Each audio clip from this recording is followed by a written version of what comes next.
Ne dites-vous pas qu'il y a encore 4 mois jusqu'à la moisson? Voici, je vous le dis, levez les yeux et regardez les champs qui déjà blanchissent pour la moisson. Verset 36. Celui qui moissonne reçoit un salaire et amasse des fruits pour la vie éternelle. Amen. Notez bien ça. Celui qui reçoit un et il cumule des choses pour la vie éternelle. Nous sommes dans l'année de la moisson surabondante. Amen. Jésus est en train de dire, disciples, il y a des gains autour de vous. Mais pour que vous les preniez, il faut que vous leviez les yeux. Dis à ton voisin, lève les yeux. Lève les yeux. On demande à une personne de lever les yeux parce qu'elle a les yeux abaissés. Abaissés à quoi? À sa personne. Abaissés regardant ses propres problèmes, ses propres soucis.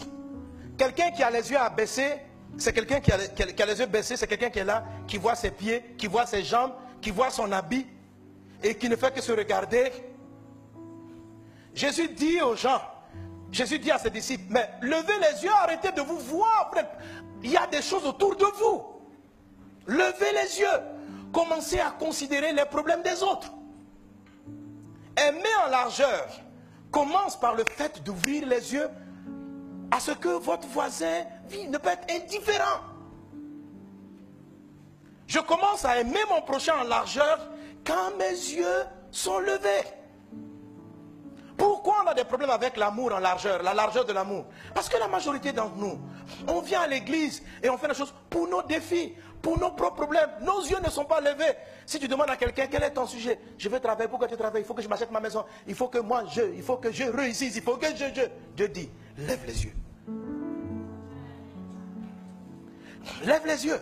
Lever les yeux, c'est de considérer le voisin qui est juste à côté. Sa vie, ses défis, ses problèmes, ses situations, ce qu'il traverse. Lever les yeux, c'est le voisin que tu ne connais même pas parce qu'il est dans une autre religion, tu ne lui parles même pas à la peine. Bonjour voisin. C'est prier pour la personne. Lever les yeux, c'est ne pas regarder ses intérêts. Qu'est-ce que je gagne? Mes amis, c'est un secret important. Ça paraît évident lorsque je dis comme ça. Mais la majorité des gens ont les yeux baissés. La plupart des personnes, lorsqu'on marche avec des gens ou on choisit des personnes, c'est juste pour ce qu'on va gagner.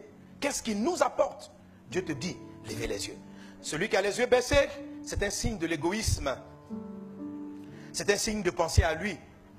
Et quand il voit les gens, c'est par rapport à ce que les autres peuvent lui apporter. Dieu dit de lever les yeux. Quand vous commencez à lever les yeux, le ciel, la Bible dit, afin que vous connaissiez la largeur, la longueur. Et puis il dit, afin d'être rempli jusqu'à toute la plénitude de Dieu. La largeur seulement vous donne un aspect de la plénitude de Dieu, de la puissance de Dieu. Je me suis rendu compte dans la parole de Dieu que Dieu oint de sa puissance les gens qui ont les yeux levés. Les gens qui naturellement ne résument pas toutes choses par rapport à ce que ça va leur apporter. Puis il vient l'ange de l'Éternel et il s'assit sous le térébinthe d'Ophra qui appartenait à Joas et à la famille d'Abiézer. Gédéon, son fils, battait du froment au pressoir pour le mettre à l'abri de Madian. Verset 12. L'ange de l'Éternel lui apparut et lui dit, l'Éternel est avec... Est-ce qu'il a dit l'Éternel est avec vous? Il dit l'Éternel est avec... Mais répondez bien. Il dit, toi Gédéon, là, Dieu est avec toi. Regardez la réponse de Gédéon. Avance le texte s'il te plaît, on va lire la réponse. Lisez avec moi. Gédéon fait quoi? Gédéon lui dit, si l'Éternel est avec nous, pourquoi toutes ces choses nous sont-elles arrivées? Vous voyez la phrase? Regardez son réflexe. On dit Dieu est avec toi, tu es un vaillant héros. Il dit, mais si Dieu est avec moi, pourquoi mes parents ont des problèmes? Pourquoi les gens souffrent? Nous nous disons que Dieu est avec nous quand nous avons trouvé notre travail, quand nous avons notre maison, quand nous avons, nos enfants vont à l'école, ils sont dans une bonne école. Dieu est avec nous. Dieu est vivant. Quand les gens rendent des témoignages, c'est les témoignages par rapport à eux-mêmes. Ce que Dieu fait dans leur vie. Mais il n'y a pas ce réflexe-là. Qu'est-ce qu'il fait dans la vie de l'autre? Moi, mes enfants sont à l'école. Est-ce que lui, ses enfants vont à l'école? Tes yeux ne sont pas levés. Tes yeux sont abaissés à tes enfants, à ta maison. On dit Gédéon, Dieu est avec toi. Et Gédéon n'était pas une personne, quelqu'un riche. Quand Dieu commence à lui parler, il dit, moi, je suis de la famille la plus pauvre d'Israël, de ma tribu. Moi-même dans la famille, je suis le plus pauvre. Donc c'était un homme en difficulté. Mais quand Dieu vient le visiter, Dieu dit avec moi, il dit, mais si Dieu est avec moi, pourquoi je suis dans la galère? La majorité d'entre nous, si Dieu les visite, le premier problème qu'ils vont poser, c'est eux-mêmes. Ah Dieu, si tu étais avec moi, franchement, depuis là, je traîne dans la vie, je n'ai pas encore un travail. Faut voir. Et Dieu a oint Gédéon pour la libération du peuple. C'est comme ça qu'il entre dans son destin. C'est pourquoi la Bible dit ceci.